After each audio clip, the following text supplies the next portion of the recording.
The mornings in our house always carried a certain kind of stillness, the sort that didn't comfort you but pressed quietly against your chest like the weight of expectation. I used to think of it as peace. Lately, it felt more like sedation. I stood by the kitchen counter, drying a glass that, judging by the fine layer of dust on the shelf, hadn't been touched in weeks.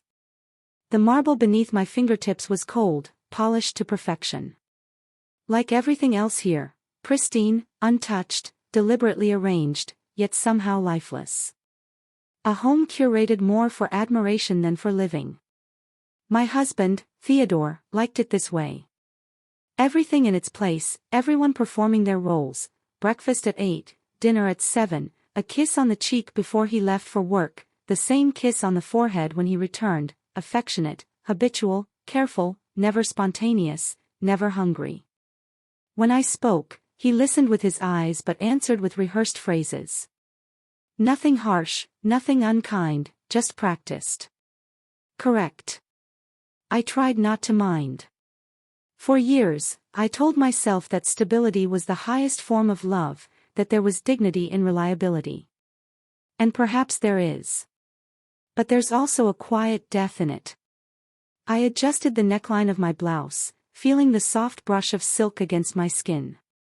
A small indulgence I allowed myself most days, even when there was no one to notice.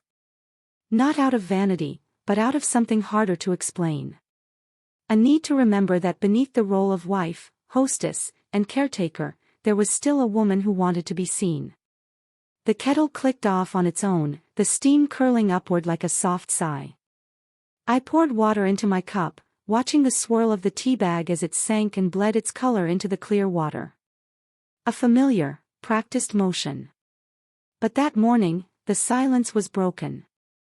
The front door opened with a soft creak, followed by the rustle of a jacket being shaken free of rain. I expected Theodore, though it was earlier than usual for him to return. But then I heard the voice, deeper, warmer, a tone that hadn't echoed through these halls for years. Hey, anyone home? I froze, the cup pausing midway to my lips. I hadn't seen him in almost 3 years. Jasper, Theodore's son from his first marriage, always distant but polite, always somewhere else, living his own life. The last I heard, he'd moved across the country, chasing jobs and adventure in places far from Havenridge. Theodore spoke of him often, always with pride. I heard their greeting before I saw them. A warm, tight hug, familiar laughter filling the hallway. The sound of easy affection between a father and his grown son, and I stood in the kitchen, feeling like a spectator in my own home. When I finally turned toward the doorway, towel still in hand, he was already there, older, broader, shoulders squared with the quiet confidence of a man who'd spent enough time away to shape his own gravity. There was stubble along his jaw now, darker than I remembered, and eyes that held something softer than I expected. Less defiance, more observation. Good to see you again, he said, stepping forward. I managed to smile, folded the towel neatly over the back of the chair. You too. He moved toward me without hesitation and hugged me. Warm, firm, longer than I was prepared for. I stiffened slightly, unsure where to place my hands, then rested them lightly against his back. When he pulled away, his smile stayed. You haven't changed at all, he added, but his eyes said otherwise.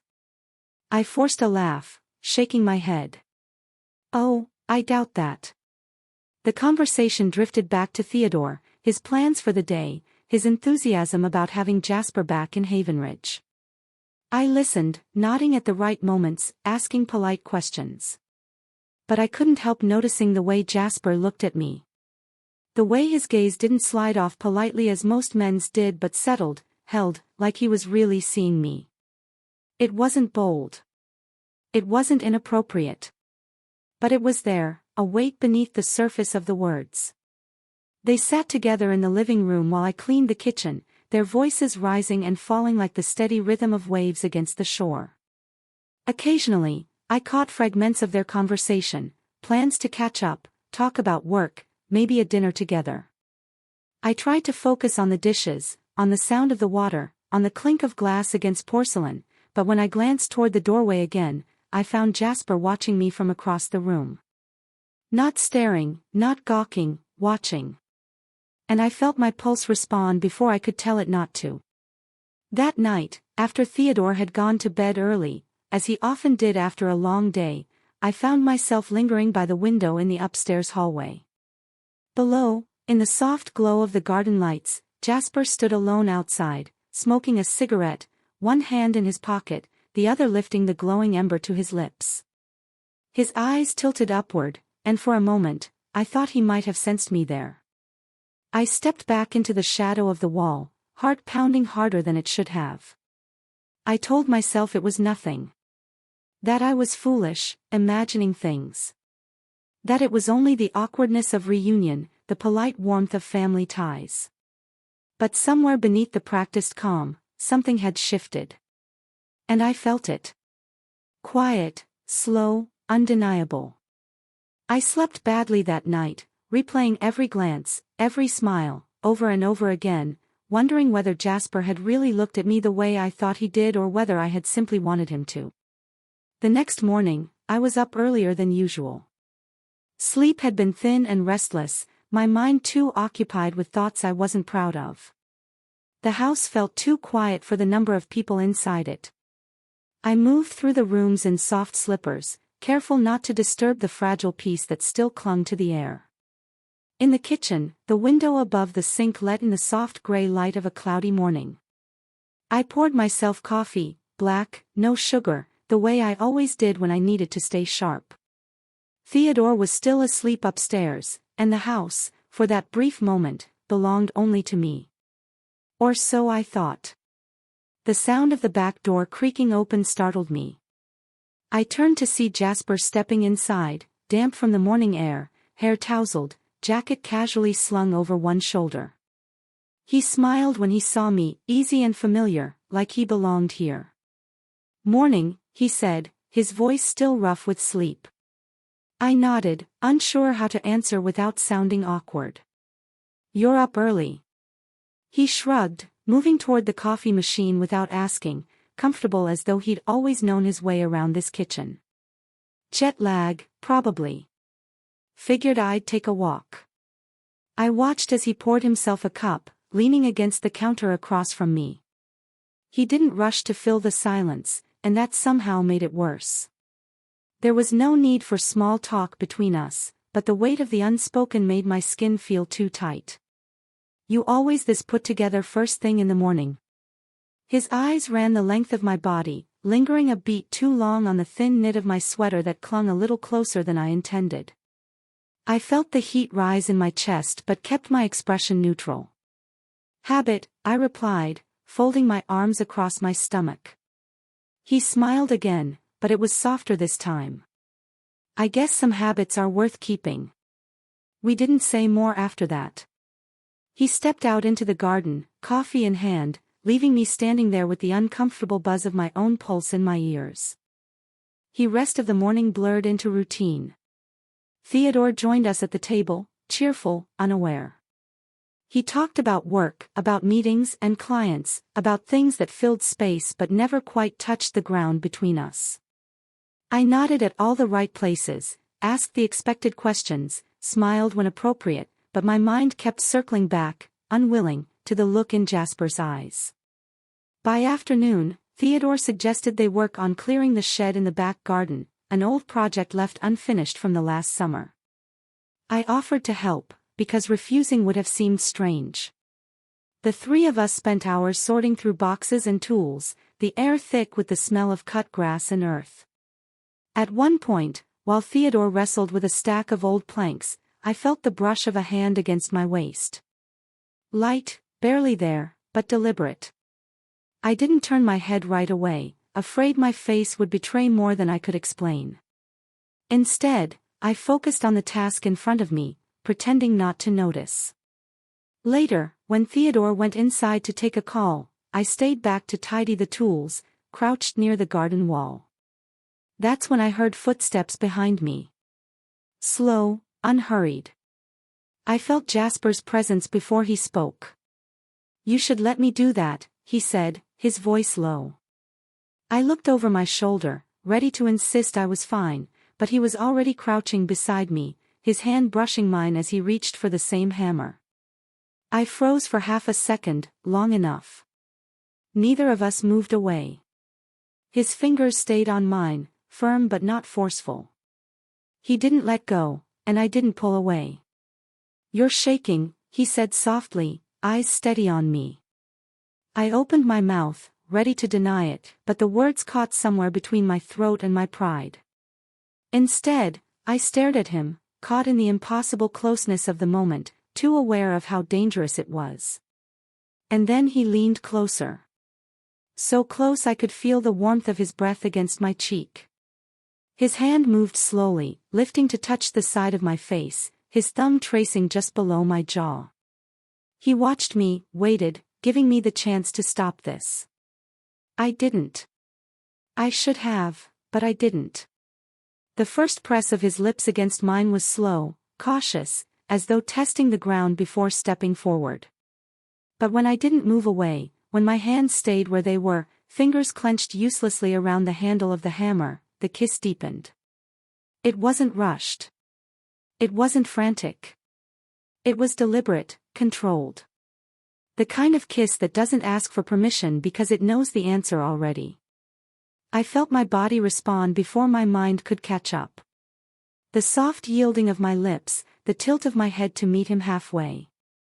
There was no part of me that wanted to stop him. No part of me that pulled away. When the kiss finally broke, he didn't step back. His forehead rested against mine, and for a moment, neither of us spoke. You shouldn't have done that, I whispered, though my voice betrayed no real conviction. His eyes didn't flinch. You didn't stop me. I stood too quickly, brushing dirt from my knees, avoiding his gaze. My hands trembled as I gathered the last of the tools, forcing myself into motion, trying to steady the chaos beneath my ribs. Behind me, I felt his eyes follow every step I took. When I stepped into the house again, Theodore was still on the phone, pacing back and forth in the hallway, too consumed by whatever business conversation he was tangled in to notice the flush in my cheeks or the shake in my breath. I busied myself with washing my hands at the sink, scrubbing harder than necessary, trying to erase the feeling of Jasper's lips, his hand on my skin. But some things don't wash off that easily. That night, I lay awake long after Theodore's soft snoring had filled the room, staring at the ceiling, tasting the memory of that kiss like a secret I couldn't spit out.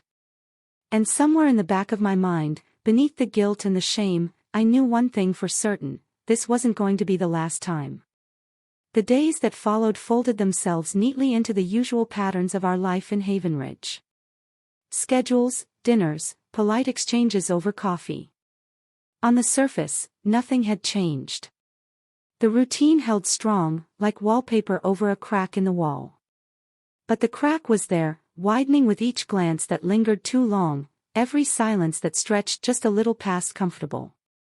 I told myself I wouldn't be alone with Jasper again. I told myself the kiss was a mistake, a momentary lapse, nothing more. I told myself this so many times it began to sound like prayer. But prayers, I've learned, are only words when your body is already speaking another language. Jasper didn't avoid me. On the contrary, he remained present, perfectly at ease, weaving himself into the small spaces of the day as if nothing had happened at all. And maybe that should have made it easier for me to do the same, to retreat into the safe rhythm of denial. But it didn't. I caught myself watching him more than I meant to. Noticing the curve of his smile when he joked with Theodore. The easy confidence in the way he moved through the house, making himself at home. Noticing the way he looked at me when he thought no one else was watching. The weight of that gaze was enough to make my breath catch in my throat. Enough to send my pulse racing beneath my skin. It was during one of these ordinary days that Theodore announced his plan for the evening, a dinner with colleagues, one of those necessary social rituals that I'd long since stopped attending. I smiled, nodded, wished him a good evening. He kissed my cheek, soft, distant, the way he always did, a gesture that was more habit than hunger. After he left, the house felt too large, too quiet. I busied myself with small things, folding laundry, wiping down counters that were already clean, anything to keep my hands moving, to keep my thoughts from drifting where they wanted to go. I didn't hear Jasper come downstairs, but when I turned from the sink, there he was, leaning against the doorway, watching me with that same unreadable expression. "Home alone tonight?" His voice was casual, but there was something beneath it, something deliberate. I nodded, forcing my attention back to the dish towel in my hands. "Theodore has a work dinner." He stepped into the kitchen. Slow, measured. "You don't usually go with him." I kept my eyes on the towel. "No." The silence between us thickened, stretched. I could feel him watching me. Feel the tension crackling in the space where words failed to bridge the distance. "You know," he said finally, his tone softer now, "I've been trying to tell myself that what happened the other day didn't mean anything." My hands froze mid-motion. "But I can't." I turned then, slowly, deliberately, meeting his gaze. "You shouldn't say things like that." His eyes held steady, unwavering. "But it's true. And I don't think I'm the only one who feels that way." I didn't answer. I couldn't. My throat had closed too tightly around the words. He stepped closer, and I found myself standing still, unable, unwilling to move. "You could have stopped me," he said quietly. "But you didn't." The honesty of it hit me harder than I expected. I wanted to deny it, to argue, but there was no ground beneath my feet to stand on, and we both knew it. I tried to put space between us, stepping back toward the counter, but he followed, slow, unrelenting. His hand reached out, gentle, fingers brushing the side of my wrist where my pulse betrayed me. "I've been thinking about you," he murmured, his voice barely more than breath. "Every day since." I closed my eyes, trying to summon anger, indignation, anything that would anchor me back to reason. But all I felt was heat. "We can't," I whispered, my voice shaking. "This can't happen." But my hands didn't push him away. Instead, they found the edge of the counter behind me, gripping hard as if that would keep me grounded. He moved in closer, his body so near I could feel the warmth radiating from him, the tension humming between us like an electric current. Then came the sound of keys at the front door. The sharp jolt of reality snapped through the air like a whip. I stepped back so fast I nearly stumbled, my heart slamming against my ribs. He didn't move, only watched me, eyes steady, lips pressing into a thin line as if holding back the words he wanted to say.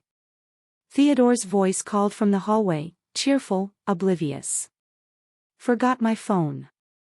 I turned toward the sink, gripping the edge hard enough that my knuckles turned white, forcing my breath to steady. By the time Theodore stepped into the kitchen, smiling, asking if I'd seen his phone, my face was calm again, my voice even. I pointed to the side table where the phone rested, right where he'd left it. "Found it," he said, lifting it with a grin. "I'll be home late." Another kiss on the cheek, another routine gesture. The door closed behind him, and the house fell silent once more. But the silence between us now was different. It pulsed with everything we hadn't said. Everything we both knew was waiting beneath the surface. Later that night, I stood at the window again, staring out into the garden where the faint glow of the porch light cut through the dark. I half expected to see Jasper there, leaning against the railing, cigarette glowing at his fingertips. Instead, I found my own reflection in the glass. A woman who no longer recognized the shape of her own desires. Somewhere beneath the guilt and the fear, I knew this wasn't the end of it. It was only the beginning. It's strange how quickly the body betrays the mind. How, even when you convince yourself you won't look for someone, your eyes find them anyway. As if your skin remembers what your conscience works so hard to forget. The following days moved slowly, each one feeling heavier than the last. Conversations over breakfast turned into background noise. Theodore's words drifted past me like distant traffic. I nodded, smiled, answered where I was expected to, but inside, my thoughts circled like vultures, returning again and again to the moment I should have ended. I started avoiding the garden altogether. I kept myself locked in the small office upstairs, under the pretense of sorting old paperwork. Kept the door half closed so I could pretend not to hear the sound of footsteps moving through the hallways downstairs. I told myself if I kept enough space between us, the weight of it would eventually dissolve.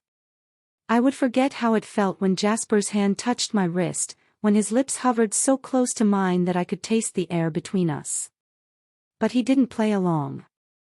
He was patient, persistent in small, quiet ways, never reckless, never bold enough to force anything. But he was there, in the corners of my days, in the spaces Theodore never noticed. A soft presence, a shadow that lingered even after he'd walked away. It was Theodore who gave him the next opportunity, without knowing it. Sunday morning, over the last sip of his coffee, he mentioned the shed again, how much work was still left to do, how the weather would hold this week, and maybe it was the perfect time to finish clearing it out.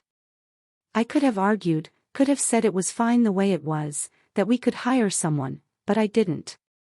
I'll help, Jasper offered before I could speak. I felt the words settle in the air like the slow drop of a stone into deep water. My throat tightened. Theodore smiled, oblivious. That would be great. I'll be in meetings most of the week, but if you two could knock it out, that would save me the trouble. There was no malice in his suggestion. No suspicion, only the ease of a man who trusted too well. The next afternoon, while Theodore buried himself in conference calls upstairs, I found myself standing at the back of the garden again, hands tucked deep into the pockets of my jacket, watching Jasper pull open the creaking door of the shed. Dust rose up around him in the sunlight, catching in the air like smoke. I told myself I was only there to supervise, only there to be helpful. The first hour passed in relative silence. We worked side by side, sorting through old boxes, stacking forgotten tools into neat piles. Every so often, our hands brushed accidentally, but I felt each one like a spark against my skin. I tried to focus on the task, on the rhythm of lifting, sorting, stacking, but it was impossible to ignore the weight of his presence so close to mine. The smell of his skin, warmed by the sun, the occasional glance that burned hotter than the afternoon air. It was when we reached the back wall of the shed that the pretense finally cracked. We stood too close in the narrow space between the shelves and the wall, both of us reaching for the same box at once. His hand brushed mine, and neither of us moved away. I kept my eyes on the box, on the shape of his fingers, on the veins beneath the skin of his hand, anything to avoid looking at his face, but I felt him watching me. "You keep trying to pretend this isn't happening," he said quietly, voice barely above a whisper. I swallowed hard, my fingers tightening around the cardboard edge of the box. "Because it shouldn't be. But it is." I heard him step closer, felt the heat of him at my back. His hand hovered near my waist, not touching, but close enough that I could feel the gravity of it pulling at me. "I can't stop thinking about you," he murmured, each word slow, deliberate. "And I know you feel the same." I turned then, too sharply, the box nearly slipping from my hands. But he caught it, steadying it between us, fingers grazing mine. The look in his eyes was steady, patient, but beneath it was hunger, controlled, waiting. I wanted to say something, to deny it, to put an end to this before the line between us blurred any further, but my lips refused to move. My body rooted in place by the weight of my own betrayal. In the distance, I could hear Theodore's voice carrying faintly from the open upstairs window. A reminder of everything I was supposed to be, of the life I was supposed to protect. I stepped back, breaking the moment, forcing air between us again. "This can't happen," I said, forcing each word out as though they weighed more than my own breath. "It can't." He didn't argue. He didn't step closer, but he didn't look away. "Tell me you don't want it," he said. I opened my mouth, closed it again. I couldn't say the words. The tension between us was so thick it felt like the air itself might snap. But instead of pushing further, he gave me a small, almost imperceptible nod and turned back toward the pile of boxes. I stood frozen in place, my heart pounding so loud I was sure he could hear it. We worked the rest of the afternoon in silence, but the silence wasn't empty. It was loaded, heavy with everything we hadn't said. That night, as I stood brushing my hair before bed, Theodore came up behind me, kissed the top of my shoulder, told me how grateful he was that we were getting so much done around the house. His hands slid around my waist, familiar, predictable. The touch of a man who believed he still knew me. I let him hold me. I let him kiss me goodnight. But my body felt like it wasn't mine. And my thoughts were already somewhere else. The following days moved with a strange heaviness, as if the air itself resisted every step I took. I tried to bury myself in the comfort of routine, preparing dinner, answering emails, folding clothes into neat piles that no one but me seemed to care about. But no amount of folded linen could quiet the relentless ache in my chest. Theodore remained his usual self, thoughtful, considerate, always asking about my day, always believing the answers I gave him. Answers that had begun to taste like paper in my mouth. The shed stood at the edge of the garden like a witness, holding between its four walls the echo of words that should never have been spoken. I avoided it as best I could, avoided Jasper, or at least tried. But avoidance is a coward strategy when desire has already taken root. It was the following weekend when the next fracture appeared, thin and dangerous, widening the crack that already ran beneath the surface of our house. Theodore, cheerful as ever, announced he would be leaving for 2 nights. A short business trip, nothing dramatic, nothing unusual. He kissed my forehead, told me not to tire myself with housework, promised to call before bed. I stood there, nodded, smiled, played my part.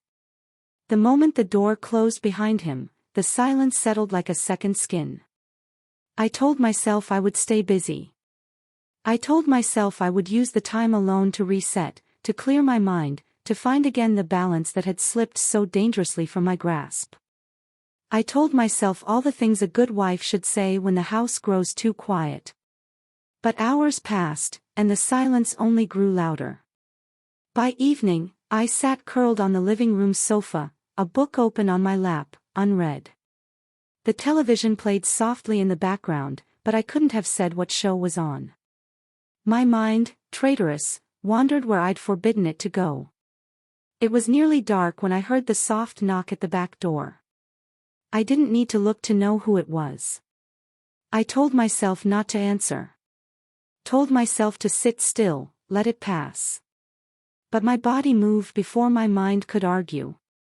I crossed the kitchen, hand already on the handle, heart pounding hard enough that I thought he might hear it through the door. When I opened it, Jasper stood there, one hand tucked into the pocket of his jacket, the other holding a small brown paper bag. "I thought you might be hungry," he said, lifting the bag slightly. I didn't answer. I should have closed the door. I should have sent him away, but I didn't. I stepped back instead, silent permission, and he entered the kitchen as though he'd always belonged there. He unpacked the bag with quiet efficiency. 2 containers of takeout from the small Italian place at the corner of Havenridge, the one Theodore always dismissed as too heavy for dinner. "I figured you might appreciate something other than salad and steamed fish," he said, a hint of humor softening the edges of his words. I tried to protest, out of obligation more than conviction, but the smell of warm bread and tomato sauce filled the kitchen, and I realized how little I'd eaten that day. We ate at the counter, side by side, the conversation light at first. Safe topics, surface-level chatter, but it didn't stay there for long. "I've been trying to keep my distance," he said after a while, his fork pushing the last bite of pasta across the plate. "I thought maybe if I gave you space, it would go away." I set down my glass of wine, the stem trembling faintly between my fingers. "But it hasn't," he added. I felt my body tense, my throat tighten. "You shouldn't be here." His gaze didn't falter. Then tell me to leave. I opened my mouth, closed it again. The room felt suddenly too small, the air too thick. My skin buzzed beneath my blouse, every nerve alive, every instinct at war with itself. He reached for my hand where it rested on the countertop, his fingers brushing lightly over my knuckles.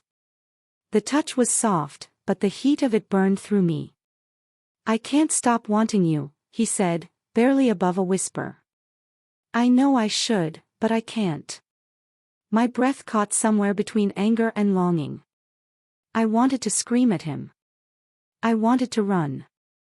But I didn't move.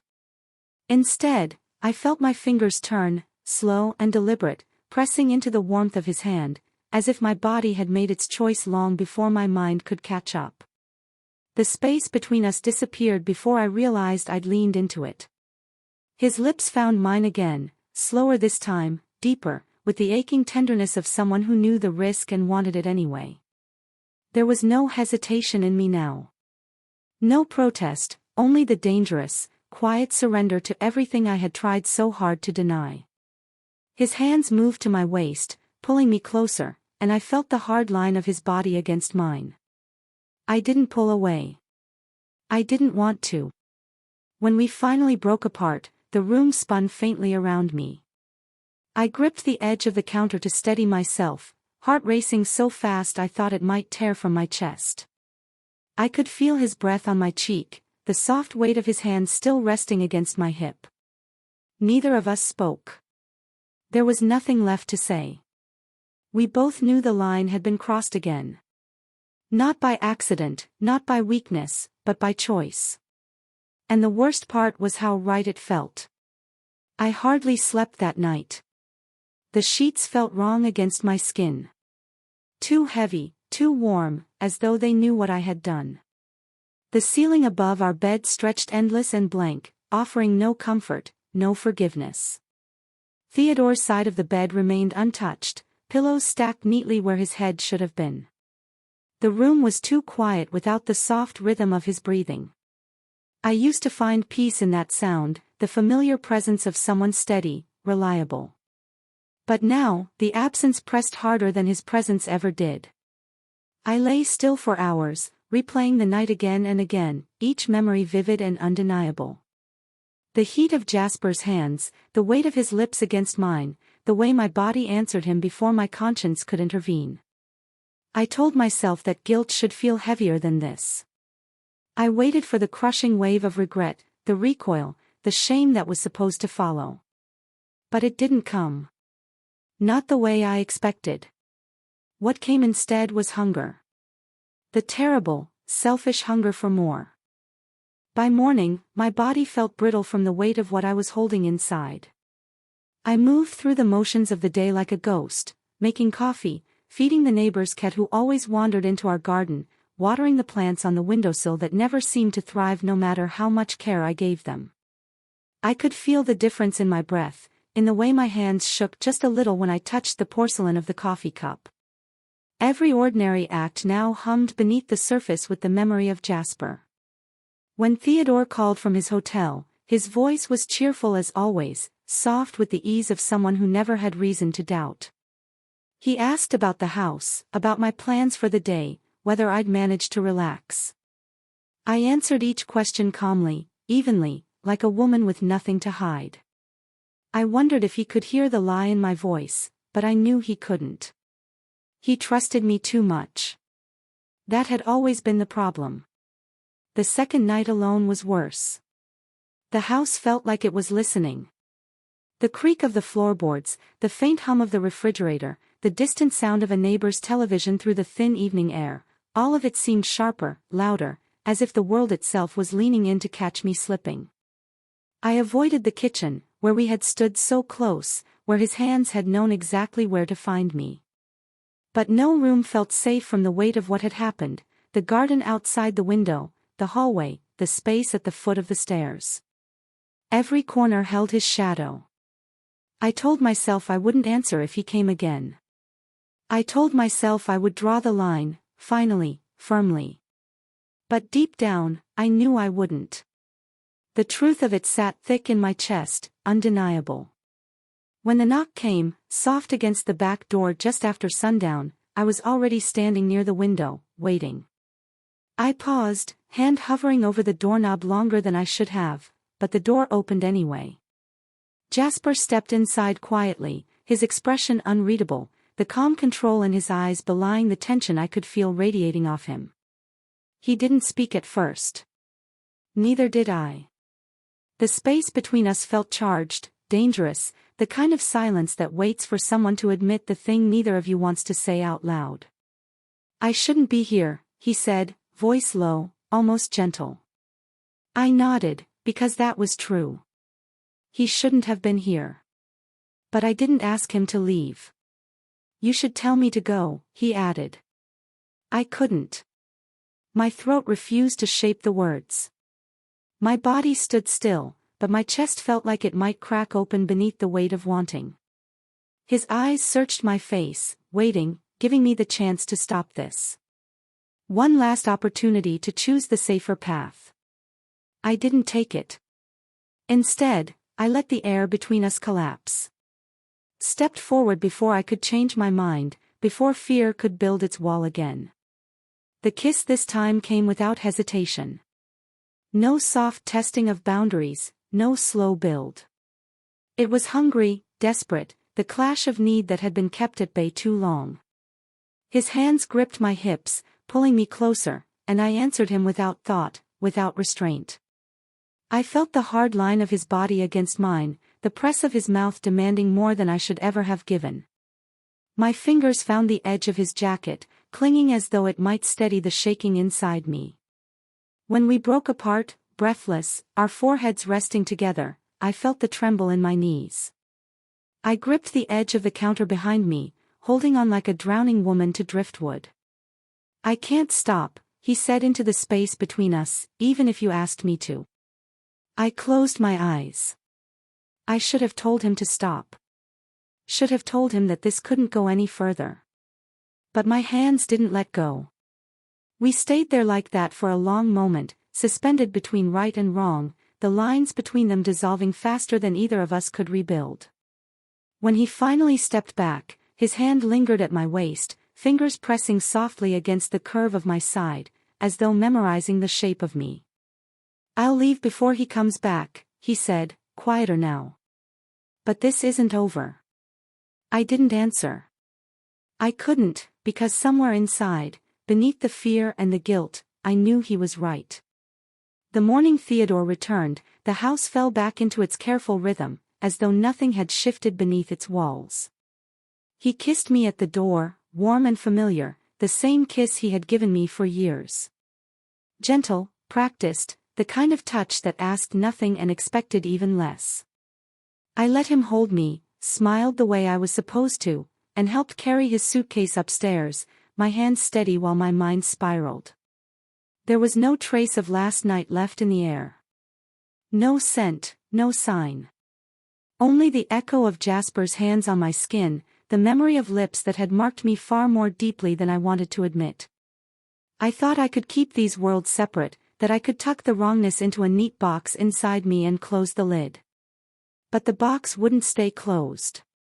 The lid kept rattling. I moved through the day like an actress on a well-rehearsed stage.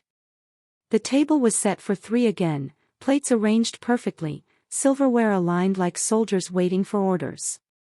Theodore spoke freely about his trip, about the dull meetings and the quiet hotel. I nodded, inserted small questions at the right intervals, smiled where I should.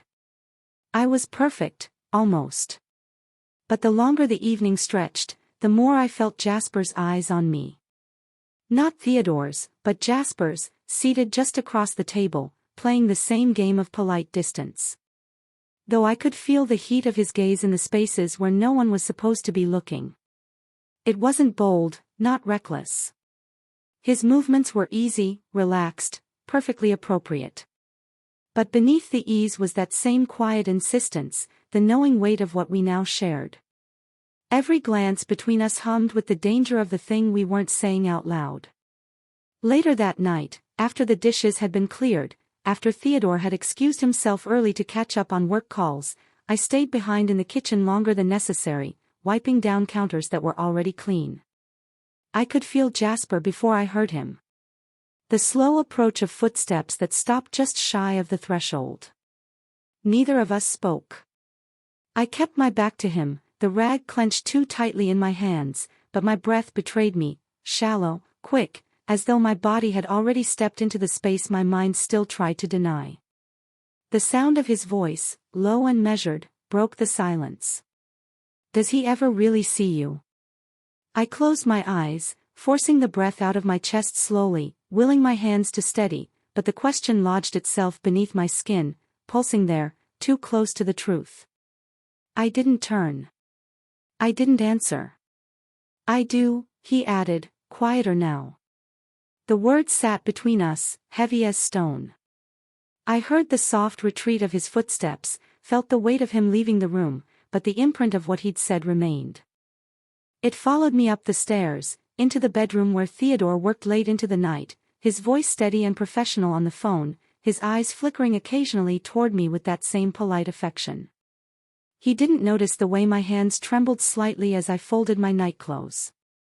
He didn't notice the heat that still clung to my skin from words that hadn't come from his mouth. The next morning was bright, too bright. The sky outside washed clean from the rain that had come through during the night. Theodore suggested we host a dinner later in the week, something small, just a few friends and neighbors, a celebration of sorts to welcome Jasper home properly to Havenridge. He was enthusiastic, smiling, already making lists in his head. I nodded, agreed easily, played my part. But the plan sent a cold ripple through my spine. It meant more time together, more eyes watching, more risk. And yet, beneath the fear, I felt the quick surge of anticipation rising again. The sick, addictive rush of wanting what I shouldn't. The thrill of standing at the edge of the cliff, knowing the drop was waiting. The day of the dinner came too fast. The house filled with laughter, the soft clink of glasses, the polished sheen of everything in its right place. My dress was chosen carefully, understated but elegant, the neckline just a little lower than necessary, the fabric skimming the curve of my hips in a way I knew Jasper would notice. And he did. Throughout the evening, I caught the flicker of his gaze, the small, almost imperceptible tilt of his head when his eyes followed the line of my bare shoulders. No words passed between us, but the current hummed louder than the music playing softly in the background. At one point, while Theodore was deep in conversation with a neighbor about something inconsequential, I felt the brush of fingers graze my lower back as Jasper passed behind me. No one else the wiser, the touch so fleeting it could have been an accident. But we both knew it wasn't. The touch left my skin burning. My breath caught again in that familiar, shameful place between guilt and longing. When the guests began to thin out, coats gathered, goodbyes exchanged at the door, I stood in the hallway, my hands clenched behind my back to keep them from shaking. Jasper's eyes found me one last time across the room. A look that lasted only a second longer than it should have. A silent reminder, this wasn't over, and I wasn't sure I wanted it to be. The following week settled over the house like a film of dust, soft and heavy, coating everything it touched. Nothing visible had changed, but beneath the surface, the weight of what we carried began to press harder, pulling the air taut between us. Theodore moved through his days as always, steady, dependable, never questioning the routines we had built together. There was comfort in the predictability of him, and yet that very predictability had become the stage where my betrayal played out, unnoticed. I avoided Jasper as best I could. Or perhaps I only pretended to avoid him. The truth was, no matter how carefully I moved, I was always aware of where he was in the house, of the spaces where our paths might cross. My body knew his presence before my eyes ever confirmed it, a shift in the air, a shadow where there hadn't been one a moment before. It was as though my senses had been rewired entirely around him. But the tension between us had begun to shift. No longer the silent, smoldering kind that waits patiently in the corners. Now it moved, restless, testing the edges of control, daring one of us to break the thin barrier of restraint we still tried to maintain. The breaking point came, as it often does, through something small. A forgotten jacket left on the back porch after a rainstorm. The sleeves damp, the fabric cool against my fingers as I lifted it from the railing. I carried it inside, unsure whether to leave it in the hallway or bring it upstairs. My hand hovered over the banister, the decision too trivial to take so long. But Jasper appeared at the top of the staircase before I could choose, leaning casually against the frame, eyes catching mine in that same steady way he always did. Like he was waiting to see how long I could pretend this wasn't happening. "Thank you," he said, his voice low, soft, the words curving in the quiet space between us. I nodded, setting the jacket down on the banister instead of bringing it up. I turned to go, but he was already moving, already coming down the stairs, each step measured, deliberate. He stopped just in front of me. Too close for anything casual. "You're afraid to be alone with me now," he said, not asking but observing.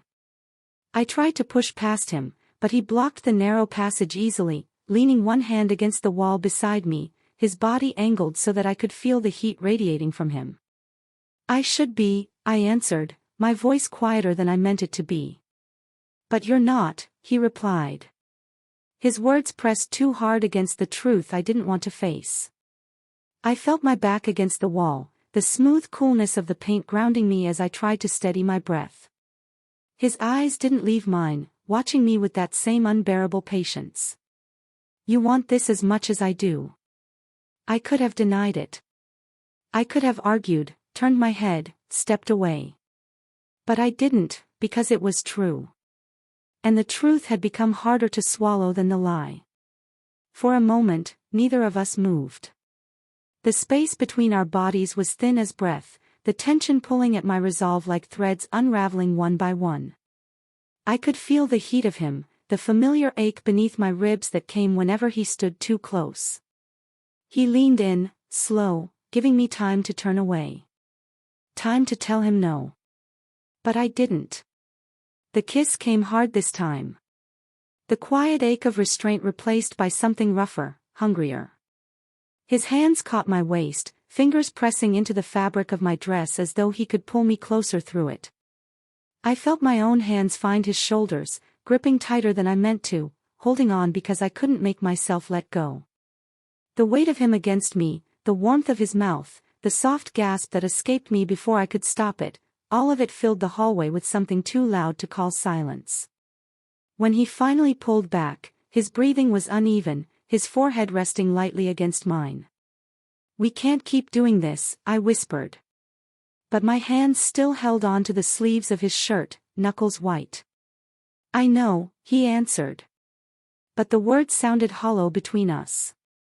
We stood like that, frozen in the moment, neither of us willing to step away, until the sound of Theodore's voice floated up from the living room below, calling my name. I startled, pulled away as if burned. My hands dropped from Jasper's shoulders, and I turned too quickly, my head ducked down as though I could hide the flush on my face. Jasper didn't follow. He stayed where he was, standing halfway down the stairs, watching me go. I composed myself as best I could before stepping into the living room, answering Theodore's question about dinner plans with a voice steadier than my hands. He smiled, kissed my cheek lightly, and returned to his newspaper, unaware. I stood there for a moment longer, watching him, feeling the sharp twist of guilt curl tighter in my chest. But beneath the guilt, the hunger was still there, worse now because I had tasted again what I told myself I didn't want. And I knew neither of us was going to stop. I told myself that I had control. That whatever had happened between us could still be undone if only I stayed away long enough. If only I held my breath and let the fire starve itself of oxygen. But desire has never been something that dies quietly. It waits. It studies your patterns. It knows the places where your armor is thin. The days turned colder as autumn crept in around the edges of the house. Mornings began with that familiar bite of air sneaking through the window cracks. The smell of damp leaves carried in on the wind. I could have blamed the chill for the way my skin felt electric under my clothes. The way my hands shook just slightly when I reached for the kettle. But I knew better. The tremble inside me had nothing to do with the weather. Theodore moved through his routine unchanged, still wrapped in the certainty that comes from a life where nothing seems to threaten the walls you've built. He kissed my forehead each night before bed. The same tender press of lips, a ritual of care so gentle it almost felt like cruelty. How easy it was to hold someone with so much affection and never once notice how far away they drifted. It was a Thursday when he mentioned the idea of a weekend away. Just the two of us, he said, smiling over the rim of his coffee cup. A short escape to the coast. Familiar hotel, familiar view, the kind of place we'd gone to in the earlier years when we still believed those little gestures were enough to fix the things we didn't say out loud. He spoke of quiet dinners, of walking the shoreline, of time alone together. And I listened with a smile I had practiced too well. I agreed, of course. There was no reason not to. The arrangements were simple. 2 nights, a bag packed with the soft sweaters Theodore liked me to wear, the comfortable jeans that made me feel less like a woman and more like a wife. I folded the clothes neatly, my hands steady, but my chest felt hollow. He left early the next morning to finalize a few things at work, leaving me at home to prepare. I stood at the window as his car pulled out of the driveway, watching the taillights disappear down the street. And there, in the quiet that followed, I felt the weight of my own betrayal settle deeper into my bones. I had every intention of spending the morning alone. I told myself I needed the space to clear my head, to remember who I was before the edges of my life had started to blur. But before noon, I heard the soft knock at the back door. I didn't move to answer it right away. I stood in the hallway, watching the handle from across the room, knowing exactly who stood on the other side. The minutes stretched too long. The knock came again, gentler this time, patient. When I finally opened the door, Jasper's eyes met mine without hesitation. No smile, no easy charm this time. Just the steady, dangerous pull of everything we had tried and failed to bury. "We need to talk," he said. I stepped back, letting him inside. The words that followed were quieter than I expected. No anger, no accusations, just the raw, unvarnished truth of two people who could no longer pretend they hadn't crossed a line they wanted desperately to cross again. "I can't stay here and watch you pretend," he said. "I can't sit at the same table, listen to the two of you talk about dinner parties and weekend plans, and act like I don't want you." I stayed silent, because what could I possibly say? The words I should have spoken dissolved on my tongue, leaving only the pounding of my heart, loud in my ears. "I don't want to hurt him," he continued, softer now. "But I can't be near you and act like this is nothing." I reached for the back of the chair nearest to me, gripping it hard to steady the shaking in my hands. "This was never supposed to happen," I managed, my voice thin. "But it did," he answered. "And we can keep pretending it didn't, but I'm not sure either of us can live like that." The air between us felt too thick to breathe. The kitchen, the same room where I had spent so many years moving through the quiet rhythms of a life I'd chosen, now felt smaller, suffocating. I looked at him, really looked at him, and saw in his face the same fear I felt in my own chest, the terror of wanting something that could only end badly. I wanted to hate him for it. Wanted to blame him for the way he had unraveled me. For the way he had made me see myself again after so many years of forgetting. But the truth was simpler, crueler. I had let him in. I had wanted him here. I don't know who moved first. Maybe it was both of us at once. The pull between us too strong to resist any longer. His hands found my face, my waist, my back, pulling me against him with a desperation that felt more like confession than seduction. My mouth met his, and this time, there was no softness, no hesitation, only hunger. I felt the hard press of his body against mine, the grip of his hands as though he was afraid I might vanish if he let go. My own hands moved without permission, tangled in the fabric of his shirt, holding on like it was the only thing keeping me upright. When we finally broke apart, breathless, the taste of him still on my lips, I felt the heat rise in my chest, the familiar flood of guilt rushing in too late to stop what had already been done. "We can't keep doing this," I whispered again. The same useless words I had said before.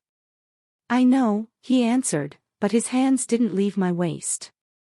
We stood like that, locked in the ruin we had made together, knowing there was no easy way back from where we were, knowing too that neither of us wanted to take the first step away.